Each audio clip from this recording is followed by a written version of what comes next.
shining star. No matter who you are, shining bright to see. Thomas back, my friend, rising star. I am excited about today. Harbinger, how are you? I'm great, thanks. How are you? Welcome to Chicago. Thank you very much. Grateful to be here. Is this your first time in Chicago? My first time in Chicago, but actually I've always had it planned to come to Chicago to come to one of your events, but never did actually think I'd be sitting as a rising star, so this feels absolutely awesome. Great. You flew in from London, right? Flew in from London, yeah, flew in last night. We'd love to have you in this summer for Geeks. You'll love it. So if you can get back here, if you can get your butt back on a plane, it's only, you know what, going to London's only, 6.5, 7 hours? I mean, coming back was probably 8. Coming over was 8, but going back it was about longer coming, yeah. Yeah, about 6.5. Yeah, it's nothing. But glad to be here. It's like flying to the West Coast for us. It's nothing at all. Well, listen, welcome to Chicago. You've come on a great weekend. Unfortunately, it's a little cold out today, but this is All-Star Weekend in Chicago. It's Valentine's weekend. You're here with your wife. Yes. It's the NBA basketball crazy weekend here. There's a million people in the city, so it's up for grabs. I think you'll enjoy it. Exactly. And hopefully get a chance to see it. It's probably the best place I can spend Valentine's in. Oh, absolutely. Being with it. Absolutely. So we're going to have some fun today getting just talking, but you and I touched base briefly last night, and one of the things that stuck out to me was you said, I started watching TV years ago, but I started watching the Rising Star segments. And I said to myself, I'm not sure what's going on, but I want to be a rising star. Sure. So,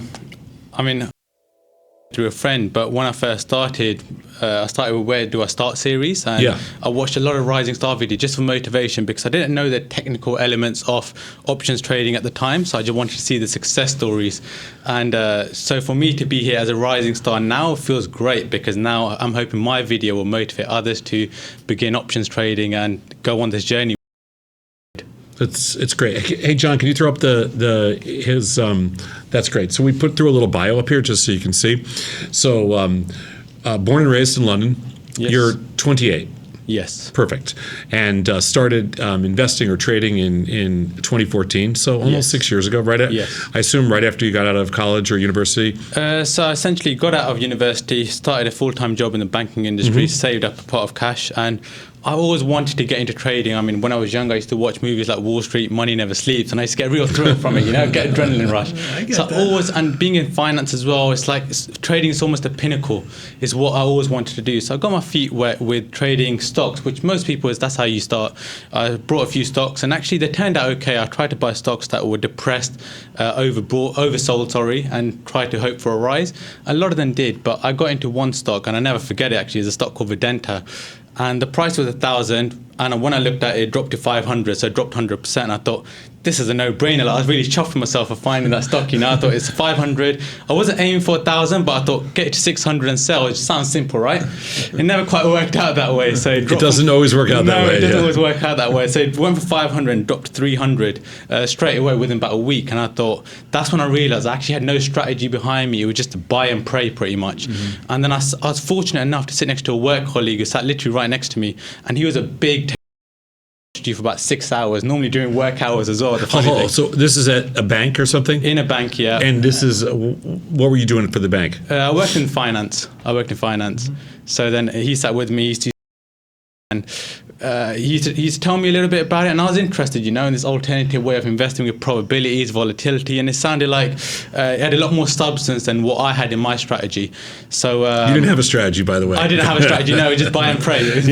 Right? Yeah. So then I got interested, and started to watch some Rising Star videos, started to watch Where Do I Start, and we did a paper trading game essentially. He told me to pick a set of 20 stocks, and I picked them, stocks that I was happy to go long, and he's on paper sold the out of the money options, and we compared results for about 2 months, and I mean, you can guess how the results came out, otherwise you wouldn't do what you do and I wouldn't be here today. So I was hooked. I saw the results, I was like, wow, this is so much better than what I was doing, and I just literally that week, and I spent about 18 hours watching, try to get the gist of options and just fund an account. I think there was this something in here where which I loved when you wrote this up, and you said there was one point when my entire family thought I was crazy for streaming an old guy with a beret in the living room TV. Yeah, so we have a Roku box in the living room, and we don't watch Netflix in my house. We don't even have a subscription. We just stream.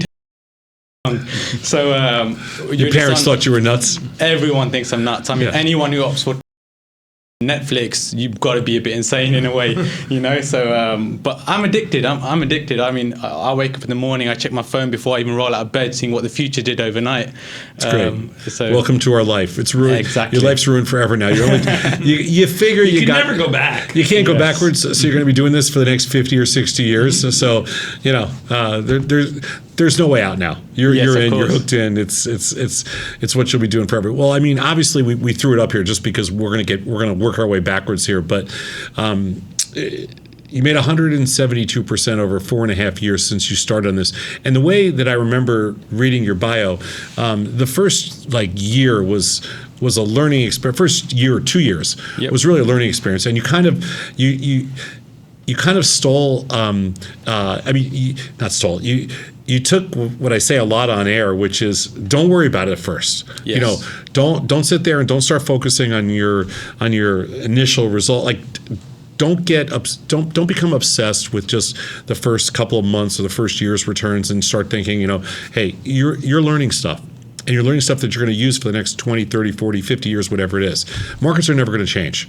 They're always going to be there. They're just going to, technology is going to get better. Prices are going to get cheaper, everything else. This is all about just kind of learning the mechanics. And that's what you did. That's exactly what I did. So for the first year and a half, actually, I made nothing. I actually made about $6,000 loss overall. And I used to, it's quite tough because I used to spend more time than I spend now actually and making a lot less money. So I used to be in front of my PC for about 4 or 5 hours every evening. It's frustrating when you're not making money. Yeah. Sometimes my mum would ask me after 5 hours, go, oh, how much money did you make today? And I'd say $10. And she'd work it out. She goes, that's about $250 an hour. You're better off becoming a cleaner. Like, what are you doing this trading stuff for?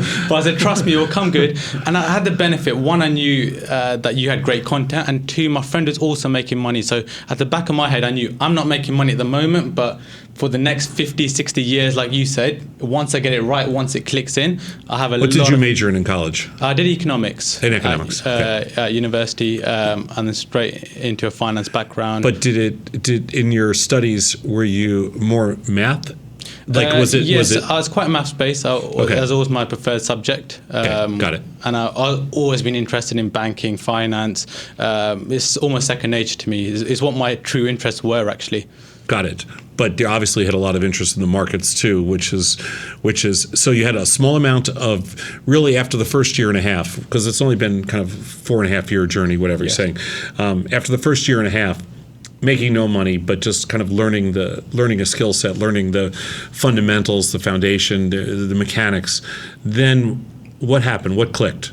Sure, I can actually pinpoint exactly to what changed actually. So first year and a half, I was trying to fast track as well. I was watching trade every day. I spend my weekends trying to catch up on the series, watch all segments. Because you're working full time. I'm working full time. I used to come, basically I leave my house at 6:30 in the morning. I come back at 7. I run straight after I've got 4 monitors now to make trading a bit faster and quicker. And from 7 to 9 every day I was trading.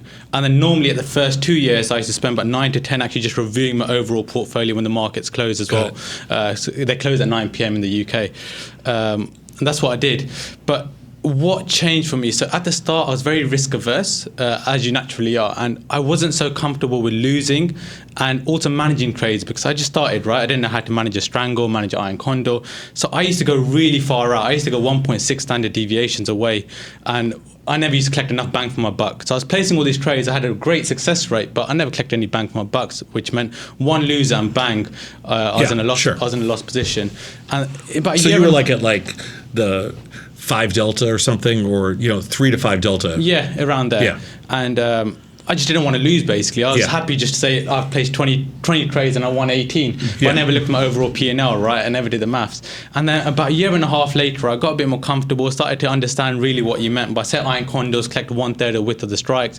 I started to go about 30 delta, and I became comfortable actively managing positions. If there was a loser, I'd actively roll up the untested side, bring it up, trying to make it a winner. And I had loads more winners that were making enough bang for the buck to make the risk worthwhile. Got it. And that's what changed, and that's what really transformed me from there on. Started to take more risk. Exactly. So what year is this now? Where are you? So this is like 2017?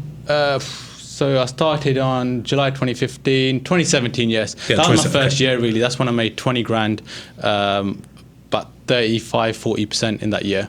35-40% in 2017. Yes. That was your first successful year. That was my first successful year where Okay. I got back my losses and actually made a good profit. And then you're confident. Now you got a little confidence. A little spark yes. in your step, or whatever you want to say. I felt like it clicked, and I felt like what I learned. I just did options and equities at that time, so I felt like that clicked for me. And once I started to monetize that, I tried to not stand still. I tried to go on to the next step, learn options on futures, which Okay. again, it's almost like I progressed, but then you drop back a little bit because you're learning a new gig there. Sure. And just try to continue the learning curve, basically. What was the go-to? I mean, obviously, you're doing some form of, as you said in here, some form of undefined risk, some strangles. But was there a little hitch to it? Was there a little what was kind of your niche? Sure.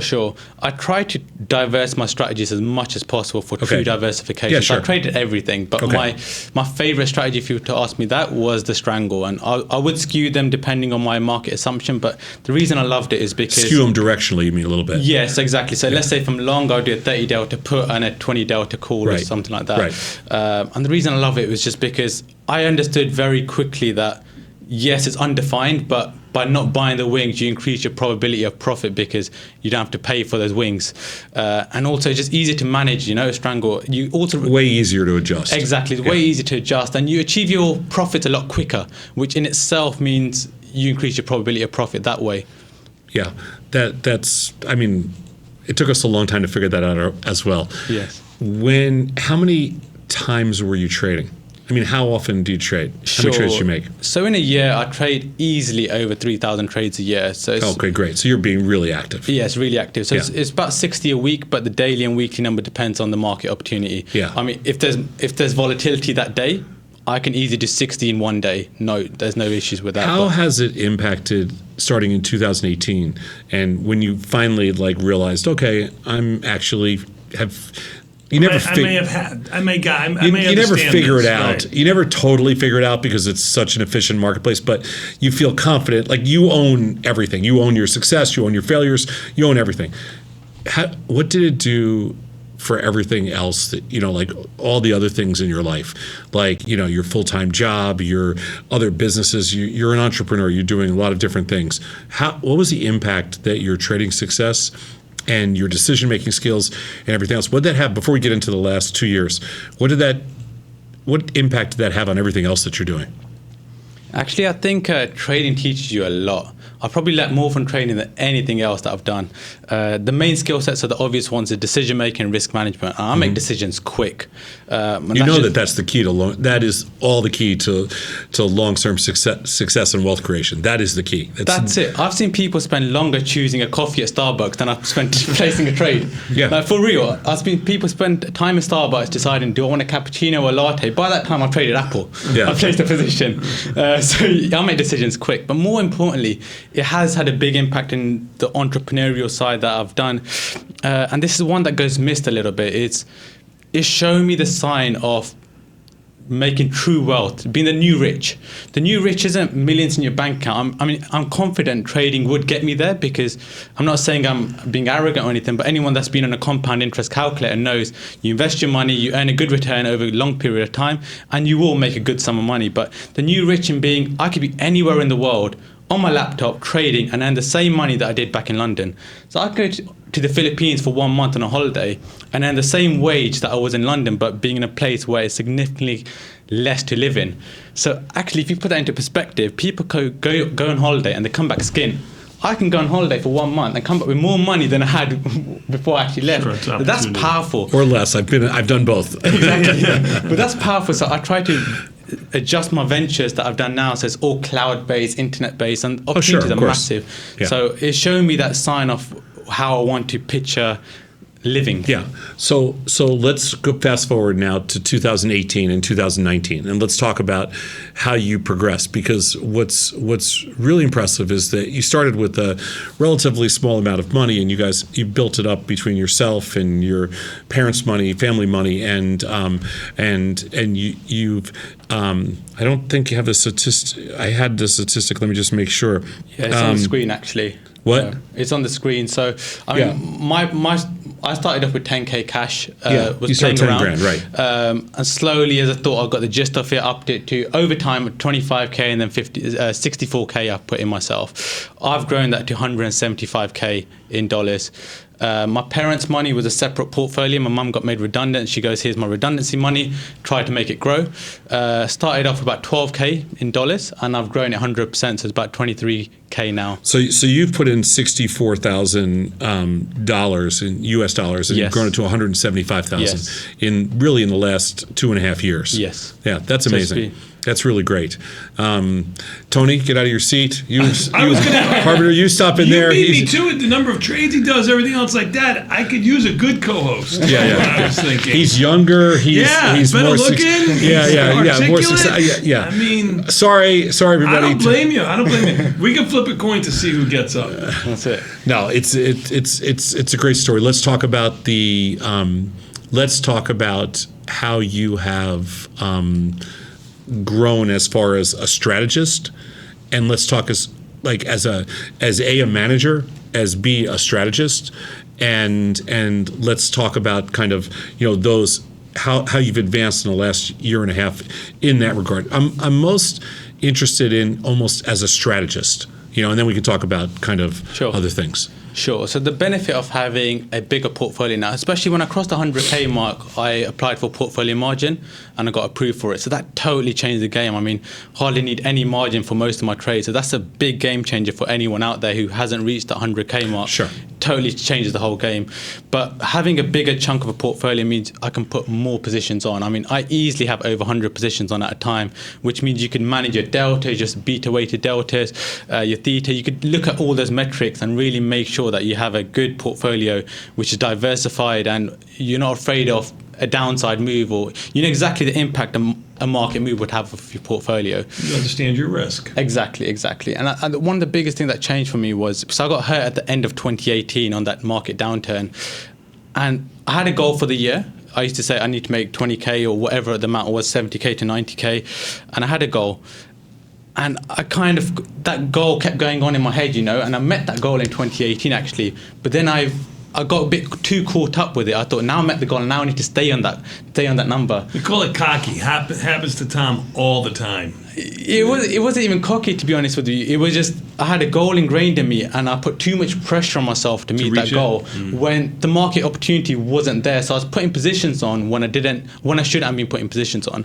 So now I try not to have any goals in my head. I'll put positions on when the market gives me the opportunity to do so, and my growth will be whatever the market gives me. That's it takes a really long time. We used to have this conversation actually all the way going back to the days we were standing in the trading pits to today. People that had a very defined goal, like if I make $1,000, I'm going to leave, or if I make $100,000, I'm going to take the rest of the year off, or $1 million, whatever the number was. I don't care.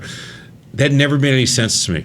It never makes any sense about it. I've seen people build businesses and they say, when this business is worth $1 million, I'm selling it. I'm like, why? Like, I don't even understand the logic there. You take advantage of whatever opportunity you can. You take advantage of all the opportunities in front of you. When the opportunity is best, you go for it. And you don't worry, The numbers will just come. Yeah, Exactly. It may not be there. The opportunity may not be there, a year from now, whatever, the same opportunity. Exactly. And things like that. Will come themselves. Yeah. So what changed though with respect to the way you manage positions? Sure. So I'm more active in managing them. So I try to look out. I go to my portfolio review screen. If I see any positions with delta more than 30, I go into that position, drill down into it, and try to see is there anything I can adjust to it. Especially if it's a strangle, I try to then neutralize my delta as Just much by as rolling possible. up or rolling down? Exactly, rolling up, rolling down. I'm really active in doing that. So before I used to have a market assumption. If something was going out the way, I go, no, it will go down. Now I don't listen to my intuition. I just go by the delta numbers. I go, look, the market is doing what it's doing. It doesn't matter what I think. That's right. That's the biggest thing. It doesn't matter what you think. You just need to adjust your deltas so that you're. That's the hardest thing for people to. That's one of the hardest hurdles. Is doesn't matter what you think. Like Yes. you have to get that. You have to get the idea that you know something out of your head, other than the mechanics. Exactly. Which is your strength. Exactly that. Yeah. So, and in 2020 so far, have you seen? This has been an incredibly, powerful bull market, and there's been almost no two-sided action or no cyclicality. Has that impact? Have you had? So about a year and a half ago, I got into future options, and the biggest benefit of that was when there's no volatility in the markets. Before, I used to go to earnings plays, and I used to love it because there's such a big adrenaline rush with earnings plays. Sure. You wait for the opening, you see your realized P&L overnight. Yeah. It's a real big adrenaline rush. But I found, in terms of my P&L personally, it didn't really improve it overall. Maybe through the engagement as a byproduct, it improved my overall P&L, but not directly. So that's when I decided to go into future options. And now when the market's quite on the equity side, it's a big bull market, which it has been for the last few years. I try to play in the future options market where there's always wild swings. I mean, you got natural gas, you got oil. When I see a wild swing, I try to play some Just future big. Those are options big around contracts, it. though. Exactly. You got to stay really small. Yes. Have you been able to stay small? I know you trade often. Have you been able to stay small? So I started to adjust my contract size depending on the opportunity. So there's a lot of opportunity in the market, I just stick to 1 lot. If there is a lack of opportunity, I may go to a 3 lot in positions. Got it. So I'm in some position like Roku, for example, I'd go to about 3-4 lots in those. So did you play the Roku earnings last night? I didn't do. I stopped doing earnings now. Actually, Oh, okay. So since I started to go to future options, I don't do earnings as an engagement tool anymore. So I'm already engaged. When you're looking at the futures, you're looking at the markets 24/7. How many different positions do you have on right now? Right now I'm small, just because I knew I was coming here, and I'm Okay. doing 2 property renovations. But normally, before the close of the year 2019, I had about 100 positions. About 100 positions. Yeah, and I try to always clean up as much as I can before the end of the year, so that I go to a new year with a fresh start. Got it. So what do your friends think of what you do? They all think I'm crazy. I mean, when I first started, I tried to get a lot of friends into it, and they just couldn't match my interest and passion for it. They wanted to trade, but they thought, this guy's on a different level. He's just talking about trading nonstop in every conversation. All he wants to do is talk about puts and calls in the market, what he's doing, what's gold price doing, and the interest is, the engagement you get from this is totally different. I mean, when you see oil fall, you see it within a second and you know what's happened. I get friends who message me about 3 days later, oh, have you seen the price of oil? It's crashed. It'll drive me crazy. You're about 3 days late, mate. That's what I say. Like, you're about 3 days Tony late. had his next door neighbor call him last night and ask him about maybe it's time to get into Bitcoin. And you're like, oh my God. Exactly. It's too late. That's it. So by the time they've actually commented on that, I saw that. I've already placed a position, and I actually made X amount of money on it. So, but they all think I'm crazy. I usually wait for my mom to call me and say, should we buy Bitcoin here? Which is when after it's at 20,000. And then you close it. Oh, cool. I would have already been out. But yes, yeah, absolutely. And how? So looking forward to 2020. How are you? Are you thinking about? How are you thinking about this year as far as like not necessarily a trading game plan, but like kind of what's your goal for this year? Sure. So actually, I had the benefit of, I run a lot of side ventures, and this is my biggest one. But in 2019, those side ventures almost became too big to be side ventures anymore. They almost became full-time jobs within itself. That's a high-class problem, right? I mean, that's a good thing. Exactly that. Hey, I have a side venture too. It's called running this network and everything else. I thought you were going to say me. Yeah, that's another one of my side ventures. But I mean, you can do. I trade all day and we have our business. Yeah, exactly. So I had the problem where it became too big last year, and I did everything, but it took a big mental toll. I was only sleeping about 4 or 5 hours a day. So I made the decision where I'm quitting my full-time job and I'm doing this full-time now. So now I can multiply the time that I spend on my true passions and my true interests. So this year is my first year doing trading full-time along with some other businesses, but I'm spending more time trading. Having portfolio margin will be a big game changer as well, because it means I could manage even more positions than before and be able to remain in control, really. I won't have the lack of time issue anymore. Sure. Sure. Plus, listen, it's good to stay engaged in multiple things, especially at 28. I mean, I have a 27-year-old son. He's doing multiple things too, just like you. And it's like, you know what? It's cool. You got your brain works perfectly, and you're physically fine. You can do it. Yeah, it's a diversification in businesses as no well. No 28-year-old ever died because, oh my God, we're overworked. We were trading and doing other things. Right. I mean, you're fine. You can challenge it all. You can handle it all. I'm sure. When I think about 2020, the most difficult thing for me to get out of my head is that the markets are at such a kind of broadening extreme on so many different levels, whether it's interest rates, whether it's US dollar, whether it's the actual equity prices themselves. I feel like there's these crazy extremes globally right now. And I don't feel like I have this, I don't know why I can't get out of my head, but I don't feel like anybody else is paying attention to it, except of course, traders. That's my biggest challenge for this year, is not letting that stuff creep into my head so it messes up my trading. Yes. What's your biggest challenge for this year? Yeah, it's the exact same thing. When the markets are so high and it's ridiculous, but it just keeps creeping higher and higher, and you can't do anything about it. But that's when I try to go and look at the futures market and try to find extremes in that end instead. Because you're a millennial. Yes. You're a millennial. You're right in the center of the millennial, and you've never seen a bear market. Yeah, just small little 1 month bear markets, basically when the price of oil crashes and it brings everything down. You've seen. A that's not a bear market. You've seen a down move in your since a lot of millennials haven't. Since you've been 16 or 17 years old. The last bear market was really 2008, 2009, and that for you puts you 16, 17 years old. That you weren't actively just participating, watching. right? So you've never seen kind of that extended sell type thing, which your entire generation hasn't. You are going to be so prepared for stuff you're going to see in the future compared to everybody else. That's what I pray for, Yeah. Is the culture in the UK similar? I'm sure it is, but I'm just going to ask the question anyway. Is the culture of most people are very passive when it comes to investing similar to what it is in the US? Absolutely. When I tell people about actively managing the funds, managing the trades, they say, but you need a lot of time for that. You always need to be in front of the PC. And no, you don't always need to be in front of your PC, but yes, you do need time, but that doesn't make it unachievable. I worked a full-time job, left my house at 6:30, came back at 7. I still manage a trade.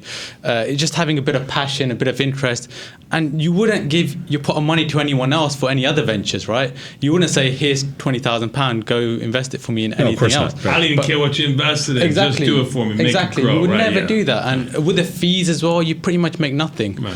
Well, you're still doing his thing, and he's successful, and I hope there's a lot of other tasty in at different banks around the world. I know there's a ton because we hear from people all the time, but that's kind of that's a really good story, and I think that it makes us feel really good that there's people that are sitting at their desks that are all day kind of wondering, is this finance or is this finance? That's the funny thing, actually, because he actually did a CFA as well, like investment qualification, and yeah, sure. He goes, he actually had to unlearn his whole book to actually trade in the real world, because do you know how much time we've spent unlearning people? And basically, what I love is when regulators or people in the industry would go, yeah, but you should really have, or you hear it all the time in financial media, you should have the professionals. And I always try to understand, what does that mean? Like, who is a professional? You know more than any, quote, professional that's managing money. It's a ridiculous phenomenon now that individual investors have a whole different skill level than anybody that manages tremendous amounts of money. I totally believe that, because I sat with investment advisors, etc., in my bank, and they were amazed by how much I knew. They almost felt threatened, Oh, and totally. They did feel threatened, yeah, trust me. How do you know this? And I applied for a job as a trader as well when I first got into this, because my initial thoughts with this, I learned what I need to know, then apply for a trading job. And in my interview, I knew way more than the person who was interviewing me, and he felt really threatened. But it's crazy. People don't actually know the real world of investing. And I think part of the problem is what you say, where the people selling these investment products don't actually trade themselves a lot of the times, and that's the biggest flaw in the industry. Yeah, and if you look at the rules at some of the banks and stuff, they won't even let you. Yes. Harvinders is great. I really enjoyed it. I think that it was awesome that you came over here. I know it's not easy to make a quick little day trip to Chicago from London, but we tried to give you as much time as we could. It was a great talk, and your story is going to inspire lots of other people that are your age, older, younger, whatever, to really challenge the same path, take the same path. Yeah. Super cool, man. Thank you very much. Thank you. I mean, I had some people message me on Facebook this morning saying good luck for Tasty.